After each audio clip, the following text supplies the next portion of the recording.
कहानी की शुरुआत में हमें एक लड़की दिखाई जाती है जिसका नाम एन होता है। वह एक थिएटर आर्टिस्ट होती है, सबको हंसाने में माहिर। लेकिन अभी उसके हालात बहुत बुरे हैं क्योंकि पूरी दुनिया में आर्थिक संकट चल रहा है और उसका थिएटर बंद हो चुका है जहां वे काम करती थी।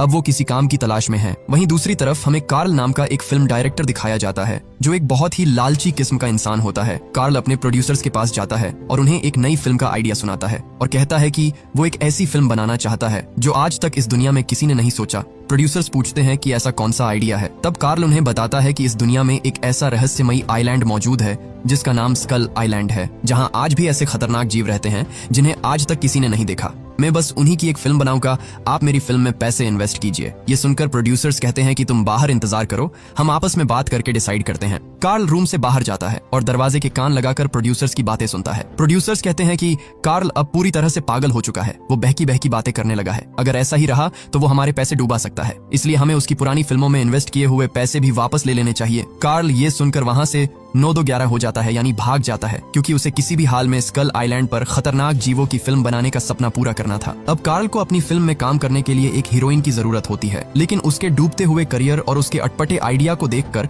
उसके साथ काम करने के लिए कोई भी तैयार नहीं होता। तभी दिखाया जाता है कि एन काम की तलाश में एक डायरेक्टर के बताए एड्रेस पर जाती है। इत्तेफाक से कार्ल भी वही होता है और उसकी मुलाकात एन से हो जाती है। कार्ल एन को अपना स्कल आइलैंड वाला आइडिया बताता है और उसे उस फिल्म में हीरोइन का रोल करने का ऑफर देता है। एन कुछ देर सोचती है और फिर वो हाँ बोल देती है क्योंकि उसके पास कोई दूसरा काम भी नहीं होता। इसके बाद दिखाया जाता है कि कार्ल ने जैसे तैसे करके एक टीम तैयार कर ली है जिसमें एक हीरो है जिसका नाम जैक है और एक राइटर भी है, और वो जल्दी जल्दी से उस आइलैंड से निकलने के लिए तैयारी करता है। दरअसल कार्ल को पुलिस ढूंढ रही है क्योंकि उन प्रोड्यूसर्स ने कार्ल के खिलाफ पुलिस कंप्लेंट कर दी होती है जिनका कार्ल पैसा लेके भाग रहा है, और इसलिए कार्ल बिना किसी को पूरी सच्चाई बताए अपने कॉन्फिडेंस के दम पर पूरी टीम तैयार करके शिप से समुद्र में निकल जाता है। कार्ल अब अपनी फिल्म के लिए कुछ कुछ शॉट्स लेना शुरू कर देता है। उसके बाद हमें दिखाया जाता है कि कार्ल कैप्टन के पास जाता है और कहता है कि कैप्टन, मैं तुम्हें $1000 ज्यादा दूंगा, तुम्हें इस शिप को स्कल आइलैंड पर लेके चलना है क्योंकि वहीं पर हमारी असल फिल्म शूट होगी। और यहाँ पर हमें पता चलता है कि कार्ल एक शातिर दिमाग वाला इंसान है, उसने अब तक किसी को स्कल आइलैंड की सच्चाई नहीं बताई है। कैप्टन भी हाँ कर देता है क्योंकि उसे भी वाइल्ड लाइफ देखना पसंद है और ऊपर से $1000 का लालच। कुछ समय बाद उनकी शिप एक ऐसे इलाके में पहुंच जाती है जहां चारों तरफ घना कोहरा होता है और कुछ भी साफ दिखाई नहीं देता। वे लोग रास्ता ढूंढने के लिए तारों की मदद लेते हैं, लेकिन तभी शिप का एक वर्कर जोर जोर से चिल्लाता है, चट्टान चट्टान। जब तक कि कैप्टन कुछ समझ पाता, शिप जाकर सामने चट्टानों में फंस जाता है, इसलिए उसे शिप को वहीं रोकना पड़ता है। कार्ल समझ जाता है कि यह वही आइलैंड है जिसकी उसे तलाश थी। फिर कार्ल अपने क्रू मेंबर्स के साथ छोटी नाव लेकर उस आइलैंड की तरफ निकल जाता है। कैप्टन और उसके साथी वही शिप पर रुकते हैं ताकि शिप को चट्टानों से निकाल सके। वह लोग जैसे ही स्कल आइलैंड पर पहुंचते हैं, वहां एक अजीब डरावनी शांति होती है और तभी वहां रहने वाले आदिवासी लोग अचानक उन पर हमला कर देते हैं। जब तक कि वह कुछ समझ पाते, आदिवासी उन्हें घायल करने लगते हैं, लेकिन तभी कैप्टन अपनी टीम के साथ वहां पहुंच जाता है और अपनी गन से फायरिंग करता है। गोली सीधे एक आदिवासी को लगती है और ये देखकर सभी आदिवासी भाग जाते हैं और जैसे तैसे ये लोग भी अपनी जान बचाकर वहां से भागते हैं। लेकिन कुछ देर बाद उन्हें पता चलता है कि एन उनके साथ नहीं है, यानी एन अभी भी उस आइलैंड पर है। वो लोग जल्दी से वापस एन को बचाने आइलैंड पर भागते हैं। दरअसल आदिवासियों ने एन को पकड़ लिया होता है और उसे पकड़कर अपने कबीले पर बांध देते हैं क्योंकि वो एन की बलि देना चाहते हैं अपने आइलैंड के रक्षक विशाल किंग कॉन्ग को, जिसे वह देवता की तरह मानते हैं। जब तक कि वह लोग एन को बचाने पहुंचते, तभी अचानक उस जंगल के अंदर से बहुत भारी कदमों की आवाज आने लगती है और अगले ही पल वहां एंट्री होती है एक बहुत बड़े और खतरनाक दानव की, किंग कॉन्ग की। किंग कॉन्ग एन को देखता है और बिना समय गवाए उसे अपने साथ उठा ले जाता है। यह देखकर सभी लोग हैरान रह जाते हैं और समझ जाते हैं कि एन अब बहुत बड़े खतरे में है। इधर जैक भी सभी को अपने साथ लेकर एन को बचाने आइलैंड पर निकलता है। कंजूस डायरेक्टर कार्ल भी होता है और वो साथ में अपने कैमरा भी लेके चलता है। उसे जहां भी मौका मिलता वो अपनी फिल्म के लिए शॉट्स ले लेता। वह जिस रास्ते से जा रहे थे वो रास्ता आसान नहीं था, इसलिए वह थक जाते हैं और थोड़ी देर के लिए रुकते हैं।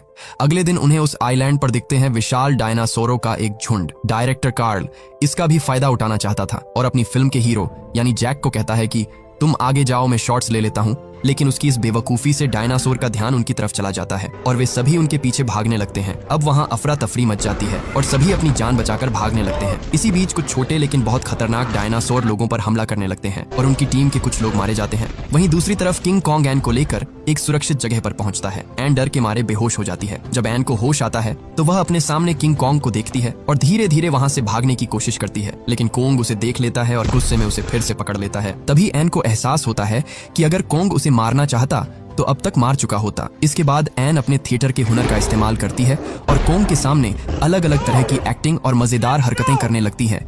ये देखकर कोंग शांत हो जाता है और उसे मजा आने लगता है। वह हंसने लगता है और पहली बार एक खतरनाक दानव किसी इंसान के साथ जुड़ता हुआ दिखाई देता है। एन लगातार उसे एंटरटेन करती रहती है, लेकिन कुछ देर बाद वह थक जाती है और मना कर देती है। तब कोंग एक छोटे बच्चे की तरह चुपचाप बैठ जाता है, जैसे उसे सच में उसकी परवाह हो। वहीं दूसरी तरफ जैक और उसकी पूरी टीम एन को ढूंढने में लगी होती है। काफी देर भटकने के बाद अचानक उनके सामने किंग कॉन्ग आ जाता है। उसे देखते ही सभी डर जाते हैं और बिना सोचे समझे उस पर गोली चलाना शुरू कर देते हैं। गोलियों से कोंग बुरी तरह गुस्सा हो जाता है और वह जिस बड़े पेड़ के तने पर सभी लोग खड़े होते हैं उसे ही पलट देता है, जिससे सभी नीचे गिर जाते हैं। इसी बीच एन मौका देखकर वहां से भाग निकलती है, लेकिन भागते भागते वह सीधे डायनासोरों के बीच पहुंच जाती है। कई खतरनाक डायनासोर उसे पकड़ने के लिए उसके पीछे दौड़ने लगते हैं। वह जान बचाने के लिए भागती है और एक जगह से फिसलकर गिरने ही वाली होती है कि तभी किंग कॉन्ग वहां पहुंच जाता है और उसे बचा लेता है। अब यहाँ एक बहुत बड़ा और जबरदस्त सीन होता है, जहाँ किंग कॉन्ग एक साथ तीन डायनासोर से लड़ता है। लड़ते लड़ते वे सभी एक गहरी खाई में गिर जाते हैं, जहाँ चारों तरफ टहनियां और बेलें लटकी होती हैं। कोंग एक टहनी पकड़कर खुद को संभाल लेता है और वहीं डायनासोर भी उसके सामने आ जाते हैं। वह एक एक करके सभी डायनासोर से भिड़ता है और पूरी ताकत से लड़कर आखिरकार उन्हें मार गिराता है। खासकर एक डायनासोर का जबड़ा पकड़कर उसे पूरी तरह फाड़ देता है। यह सब देखकर एन समझ जाती है कि कोंग उसे नुकसान नहीं पहुंचाना चाहता, बल्कि उसकी रक्षा कर रहा है। वहीं दूसरी तरफ जैक और उसके कुछ बचे हुए साथी भी वहां से निकलने की कोशिश कर रहे होते हैं, लेकिन तभी उन पर खतरनाक कीड़े मकोड़ों का हमला हो जाता है। कुछ जमीन के नीचे से निकलते हैं और कुछ पानी से। ये इतने डरावने होते हैं कि सीधे इंसानों को निगल जाते हैं। इस हमले में कई लोग मारे जाते हैं और हालात और भी ज्यादा खतरनाक हो जाते हैं। देखते ही देखते जैक और उसकी टीम पर खतरनाक जानवरों का हमला और तेज हो जाता है और हालात पूरी तरह बिगड़ जाते हैं। तभी कैप्टन और उसके बाकी क्रू मेंबर्स वहां पहुंच जाते हैं और किसी तरह सबकी मदद करते हैं। कैप्टन जैक को साफ साफ चेतावनी देता है कि अब यहां से निकल चलो, क्योंकि एन शायद अब तक जिंदा नहीं बची होगी, लेकिन जैक उसकी बात मानने से इनकार कर देता है और एन को ढूंढने के लिए आगे बढ़ जाता है। वहीं कार्ल कैप्टन को समझाता है कि एन अभी भी जिंदा है, क्योंकि कार्ल अभी भी वहीं रुकना चाहता है ताकि वो अपनी फिल्म के लिए और भी खतरनाक शॉट्स ले सके। दूसरी तरफ किंग कॉन्ग एन को लेकर एक बहुत ऊंची चट्टान पर पहुंचता है, जहां से वह शांत होकर सूर्यास्त देख रहे होते हैं। यह एक बहुत ही खूबसूरत और भावुक सीन होता है। इसी दौरान एन थककर कोंग के हाथ पर ही सो जाती है और कोंग उसे जगाने की कोशिश भी नहीं करता। उधर जैक खतरनाक रास्तों को पार करते हुए आखिरकार एन तक पहुंच जाता है और उसे उठाकर वहां से ले जाने लगता है। तभी किंग कॉन्ग की आंख खुल जाती है और उसे लगता है कि कोई एन को उससे छीन कर ले जा रहा है। वह गुस्से में आकर फिर से एन को पकड़ लेता है, लेकिन इसी बीच किंग कॉन्ग पर कुछ चमगादड़ भी हमला कर देते हैं, जिससे कॉन्ग कुछ समय के लिए कमजोर और कंफ्यूज हो जाता है। इसी मौके का फायदा उठाकर जैक और एन वहां से भाग निकलते हैं। जैसा कि पहले से ही साफ था कि कार्ल बहुत लालची इंसान है। उसका असली मकसद कॉन्ग को पकड़ना होता है और उसे पता होता है कि एन के पीछे पीछे किंग कॉन्ग जरूर आएगा। जैक और एन किसी तरह भागते हुए उस बड़े दरवाजे तक पहुंच जाते हैं, जो आइलैंड को बाहर की दुनिया से अलग करता है। वे दोनों तो बाहर निकल जाते हैं, लेकिन वो दीवार इसीलिए ही बनाई गई होती है ताकि उस आइलैंड का कोई भी खतरनाक जीव बाहर ना आ सके।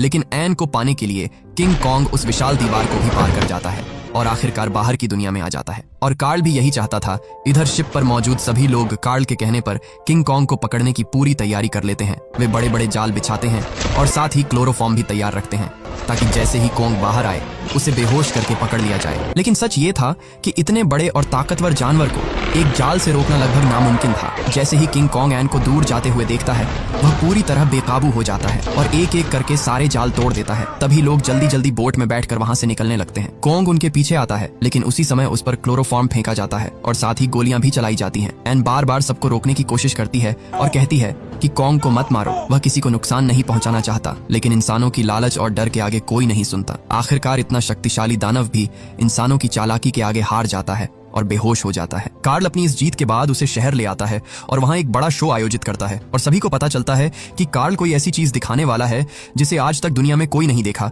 इसलिए उसकी सारी टिकट्स बिक जाती है। लाखों लोग उस शो को देखने आते हैं। शुरुआत में जिन प्रोड्यूसर्स ने उसको पैसे देने के लिए मना किया था और पुलिस कंप्लेंट की थी, वह लोग भी अब कार्ल के शो में आते हैं। उधर जैक जो एन से प्यार करता है, वह भी वहां पहुंच जाता है। कार्ल स्टेज पर खड़ा होकर पूरी शान से कॉन्ग को दिखाता है और कहता है कि देखो कैसे इतना बड़ा दानव एक लड़की के सामने कमजोर है। कार्ल इस शो के लिए किसी दूसरी लड़की को हीरोइन का रोल देता है, लेकिन जब कोंग के सामने दूसरी लड़की लाई जाती है और एन वहां नहीं होती तो कोंग गुस्से से पागल हो जाता है। वह अपनी जंजीरों को तोड़ देता है और सीधे वहां मौजूद लोगों की तरफ बढ़ता है। पूरा थिएटर दहशत में आ जाता है और लोग अपनी जान बचाने के लिए इधर उधर भागने लगते हैं। उसी समय किंग कोंग की नजर जैक पर पड़ती है और वह उसे देखकर उसके पीछे दौड़ने लगता है, जैसे वो जैक से पूछना चाहता है कि मेरी एन कहाँ है। गुस्से और बेचैनी में वह पूरा थिएटर तोड़ देता है और शहर की तरफ बढ़ जाता है। रास्ते में गाड़ियां उसके सामने खिलौनों की तरह लगती हैं, जिन्हें वह आसानी से उछाल देता है। वह हर उस लड़की को पकड़ कर देखता है जो एन जैसी दिखती है, लेकिन उसे एन नहीं मिलती। तभी जैक एक प्लान बनाता है और एन को कार में लेकर उसकी नजर अपनी तरफ खींच लेता है।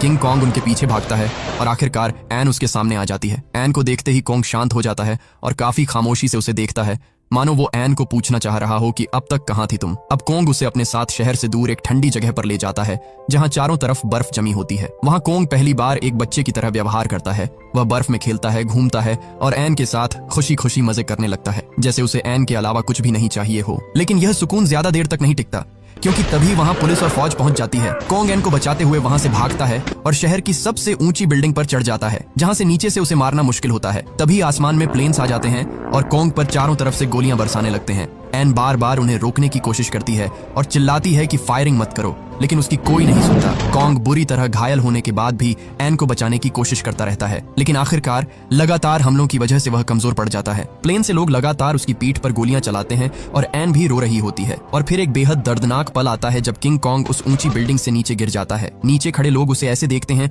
जैसे उन्होंने कोई बड़ी जीत हासिल कर ली हो। और अंत में कार्ल कहता है कि इसे गोलियों ने नहीं मारा, बल्कि खूबसूरती ने मारा, यानी ब्यूटी किल्ड द बीस्ट। और यहीं पर इस खूबसूरत और दर्द भरी कहानी का अंत हो जाता है। अगर आप इसके आगे के पार्ट्स भी देखना चाहते हैं तो कमेंट में पार्ट 2 लिखें। अगर आपको ये कहानी पसंद आई हो तो वीडियो को लाइक जरूर करें।